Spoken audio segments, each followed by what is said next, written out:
first and foremost, I've got 2 warnings. This is the first time I actually make this presentation. So I usually do a first test or back test in French, but I can't guarantee the results. And second warning, I've got an hidden agenda here, which is actually to convince you to make your organization invest more in big data in generals.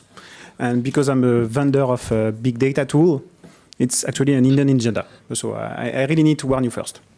And so what my point today is about the importance of tools, actually. Because we spend much time thinking about how evolution, technology, and science in general help us having more powerful tools in our daily life. But we don't spend that much time thinking about the fact that those tools actually change our behaviors and change society and actually have an impact on evolution. So let's start from the early beginning, like the early man. And so if you think about it, one of the first tools was actually the hand axe. And so what really happened is that someone discovered the hand axe, and so it enabled the first man to actually start hunting more instead of just eating fruits, and then invented fire in order to digest those raw meats. So today most of us are unable to digest meats in, I think, a few hours. Sometimes, well, I'm getting old, so sometimes it's like 1 or 2 days for me, especially if I get a very big roast beef. But so when donkeys usually take actually a few days to actually digest raw meat uncooked. But tartare is good, so keep eating tartare. But so what it means is that this hand axe and then the fire enable us to actually evolve from the men we were not to Homo erectus, because we were just getting out of the tree and starting to walk and then being erect. Then what actually happened a few million years afterwards is actually the evolution triggered by those tools actually also triggered evolution regarding the language, according to most of the current theories around the brain. And so we invented language that basically changes society. And then a few dozen years after, men, having learned about doing fire, discovered that by using clay, they could use fire with clay to harden clay and invented pottery. So, which is just a new tool. But actually what pottery gave us is the ability to just keep food, and so fight starvation, but also just to carry water a little bit further, and so maybe settle a little away from fresh water sources, and then the man that was walking very slowly compared to other animals was able to settle almost anywhere on Earth just because of pottery, basically, and ceramics, because yeah, pottery cannot really hold water, but that's a detail, I guess. Then, keeping on agriculture, because I'm all into agriculture these days. So you get the scythe, which basically was invented 500 before Christ in the Roman Empire. So the knowledge of scythe was almost lost for centuries. Then it became popular again in Europe in the 13th century.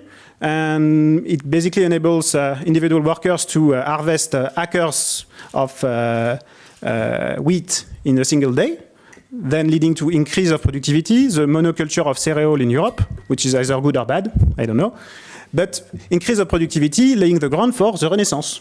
So it has actually a very meaningful impact about what we eat today.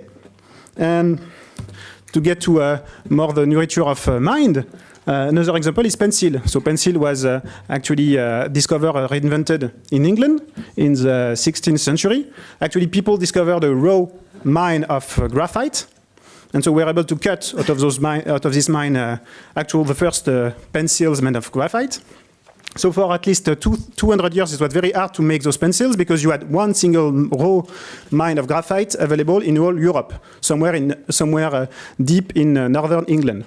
So I guess that French people were either hunting for graphite pens or just using more mundane ink in order to write on paper. And then they began mass production of pencils actually in the 19th century. Actually, French and German people discovered it. And so it led to actually us being able to teach writing massively. And so it was just no cost to actually or almost no cost to actually get people to write something. And so you could also, I guess, thanks to those new pencils, you were also able to walk across the countryside and getting inspired and just write down your poems without having to carry your ink with you, leading to a boost in poetry, actually. Or maybe not. And so to get back to our years, so I guess that the jump from pencil to spreadsheet is it's a bit far away. But yeah, meaning spreadsheet, meaning it's not obvious to create a spreadsheet, meaning before we had very, very complex calculation systems. First spreadsheet was like 79, Apple II, VisiCalc, then Lotus 123, that maybe some of you remember. I used Lotus 123 when I was young, once or twice. But the actual real spreadsheet was like Excel 5, 92, 93, and spreadsheet can become like widespread and very popular. And so actually spreadsheet changes the financial industry because it reduces the cost of building a financial product, for instance. From being like a very complex IT job of forecast, it becomes like click and paste on some spreadsheet and blah, you build possibly a new financial product. And so it changes the financial industry. And I guess that the building we are is built out of spreadsheet like 90% because it's a bank, I guess. But so, back to our actual, so tools are important. That was my point. But so back to our subject matters. Back 18 years ago, there was this initial boom, the big bang of big data. And very soon we started to have data everywhere. Every 2 years I had to learn a new Greek prefix like mega, giga, peta, exa, and so on in order to learn how much data we were gathering. And so we had new data and new services. And so a few seconds after this big bang, we had those very large, big digital giants that start to benefit from this big data. And so sorry, I haven't put Criteo there. But it could be there, meaning it's probably making more money than Uber in terms of profit. That's for sure. But so what is important is that those companies really have a strategy really linked to data, because what makes most of their product unique, like ordering search results, deciding about which advertising to display or not, displaying ETA or choosing the price, is made out of data. And so they invested a very large amount of time and technology and have actually gathered hundreds or thousands of engineers to actually harvest their data. And they started 15 years ago. That's a fair amount of man days. And so the question is for all the other companies, the question is actually, do they have a fighting chance?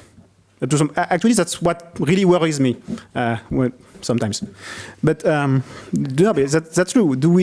How can we get a chance to actually fight against all those digital giants that have a very specific monopolistic strategy and create new businesses?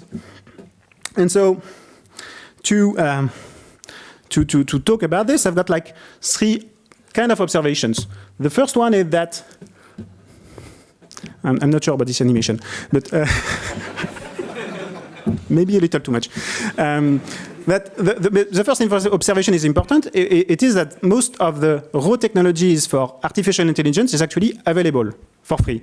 Meaning artificial intelligence and big data in general it's very strange because state-of-the-art and open source are like 6 months apart. Meaning open source is just like 6 months behind, maybe 9, but not like 2 years, obviously. And that's very, very strange.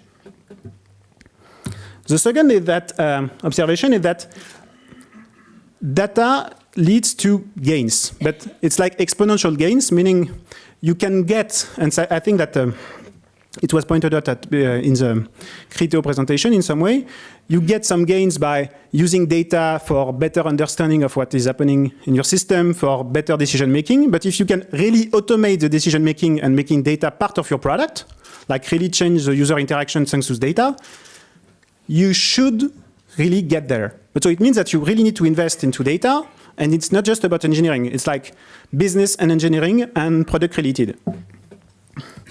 And the third observation is that there is some adoption gap in data. And by adoption gap, I mean that most of the companies really, I think today, are able to make the first step towards big data and artificial intelligence. they are building projects and so on. But then they might struggle to hire data scientists, find the right resources. They might struggle to actually identify the return of investments that would lead to more projects and so on. And it might be difficult for them to actually push to live, to production, to real product impact. And so part of this adoption gap could be also related to tools. And that's actually my point here. You need to choose your tool. And so you actually have a few products and tools which are like widespread, and that first and foremost your company should adopt. So let's speak about the new tools today. You've got, for instance, you've got machine learning frameworks. And so one which is very popular, actually the most popular one, is called scikit-learn. So scikit-learn was actually built by French people, mostly. Yeah. Starting in INRIA. And basically it enables you to access for free most of the algorithms available out there. Obviously the limitation of this tool is that you really need to understand what you're doing in order to use it. But it reduces the cost to actually access the technology. A second kind of popular tools in this big data space these days is interactive notebooks. That seems to be a detail, but actually interactive notebooks are important because they're basically new tools where people kind of interact more or less in real time with data and their code and can iterate, which is very important, iteration, and get new ideas very quickly. I think that Charles was using Jupyter like 10 minutes ago because he had an idea and he wanted just to create this idea. And so he used Jupyter to do so. He nods. Yeah, because these kind of tools that were originally built by people doing physics in labs, hadron colliders, and wide-range telescope stuff, are actually used today by data scientists to make their ID flows, basically. And so, obviously, the limitation of such tools is that they are very good at getting ideas, but not so good at pushing those ideas in production or making them repeatable. Experimentation and production are usually different. You've got also deep learning frameworks, which are very popular. The most popular one being, I think, today TensorFlow. The second most popular being Keras, which is, I think, maintained by a French guy also. Artificial intelligence, we've got lots of great minds today. And so, yeah, those tools are popular and reduce the access to this kind of technology, but obviously the limitation is that you still need to have a fair amount of data and a fair amount of GPUs in order to actually leverage them. And you've got also those computing frameworks enabling you to basically leverage possibly hundreds or thousands of computers without really possibly understanding what you're doing. Well, you need to understand kind of what you're doing, but you can leverage computing power and memory, meaning in a blink. You don't need to have a PhD in distributed computing in order to do so, which is actually very new, meaning 10 years ago, in order to do large-scale computation, you basically needed to have a PhD in distributed computing or almost. Or be at Google. And so no PhD because you were at Google. And so you also have other popular tools around, like for instance tools to help you build your own bot that would speak and interact with you in a conversational manner. Here again, WIT is a popular tool. It's not a Facebook company, but it was originally founded by French people again. And it's, I think, one of the most popular tools to actually build your own bot. And so you can build your own bot in a matter of minutes to to make Alexa understand that you need a pizza, which is a very important need, I guess. And yeah, and you also have like lots of visualization tool around. So getting and visualization data is today very, very simple. And so Tableau being one of the popular tools to do so. But so you've got lots of tools available, obviously.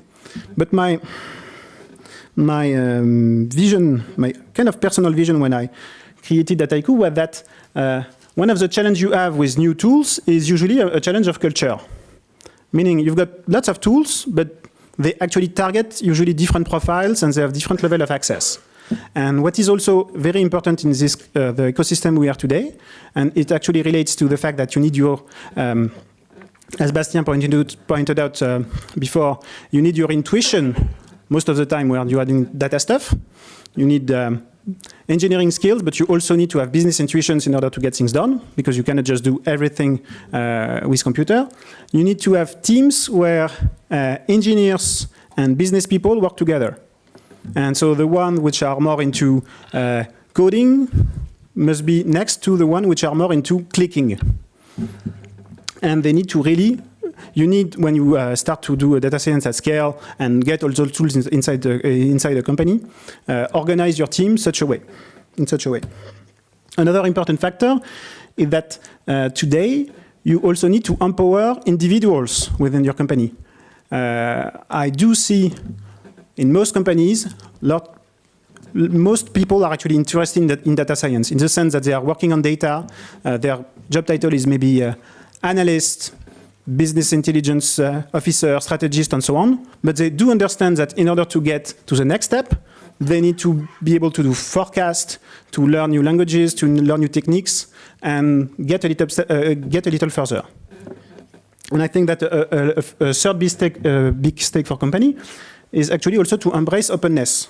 Meaning, inside, you need to educate your individuals and organize your team. But from an outside perspective, you also need to be sure that you get all this new open source stuff fresh and running inside your company. You must follow the pace of innovation. And so, to tell you just a little bit about what we are doing, we built, so I'm actually the founder of Dataiku, which is a collaborative platform for data science. And we built this platform 3 years ago with the idea to actually provide inside one platform the best of the tools or methods available in a way such as teams can actually collaborate. Collaboration. So collaboration is like, when you are a software vendor, you can speak about collaboration all the time. Meaning, usually it means nothing. Meaning collaboration, it means that you have many users. No, collaboration in the field of data science in particular means that today on the field, you actually have very different people doing data science. And I guess that this diversity is actually, we also have I guess, this diversity in the room today. You've got people which are really business people that need to get more access to more data and access to more algorithms. And you've got engineering people which have lots of ideas, but usually are not sure about which ideas are good for the business or not, to oversimplify. And so my vision is that today, one of the stakes of the new economy is actually to build a new kind of product, like analytics workflow, which are actually a product for your company.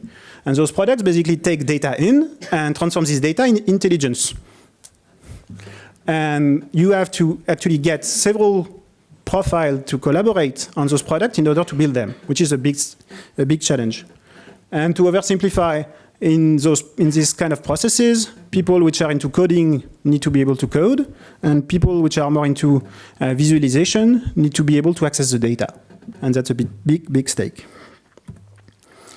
And so, to conclude about tools, well, my initial question was whether was about the importance of tools and whether tools can actually change the world. When you are building a tool, you obviously discover that, well, it's not so obvious, meaning anytime you build a tool, well, it could be that the guy that used your tool could actually have done the same thing without using your tool. And it's actually true for any tool or any way you help people. You never know whether your help is actually mandatory in order to get those things done.